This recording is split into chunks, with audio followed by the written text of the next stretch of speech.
താമരശ്ശേരി വന്നതിന് ശേഷം കുടുത്തായി വന്നതിന് ശേഷം ഞാൻ താമരശ്ശേരി ഒരു പരിപാടിക്ക് പോയി. നന്മ കോരങ്ങാട്, ശിഹാബ് തങ്ങളുടെ പേരിലുള്ള ഒരു ചാരിറ്റി സംഘടനയാണ്.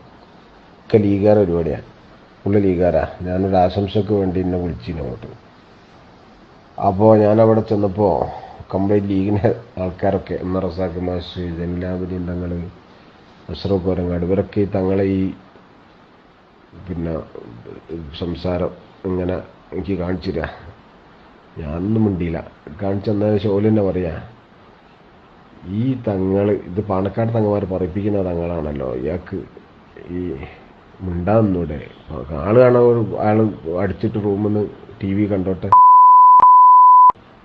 ഇതിങ്ങനെ പറഞ്ഞിട്ട് വെറുതെ ഒരു ഇതാക്കുക, ഇവരൊക്കെ പറയിപ്പിക്കുന്ന സമുദായത്തിനെ ഓല് തന്നെ അങ്ങനെ പറയുന്നുണ്ട്. പിന്നെ എന്നോട് പറഞ്ഞ്, നിങ്ങളെ പറഞ്ഞിടത്ത് നിന്നാൽ മതി, അതിലപ്പുറം പറയാൻ പോകേണ്ട കാര്യമില്ല, വെറുതെ അതിനെയും കൂടി എതിർക്കാൻ നിൽക്കണോ? അപ്പം പറഞ്ഞത് ശരിയല്ലേ, എന്താ ഇപ്പോൾ ഇതിനൊക്കെ എതിർക്കുന്നത്? ഇവരിങ്ങനെ പരസ്പരം പറയുന്നുണ്ട്. ലീഗാരുടെ തന്നെ ഇയാൾ വെറും ചാറായിക്കുക.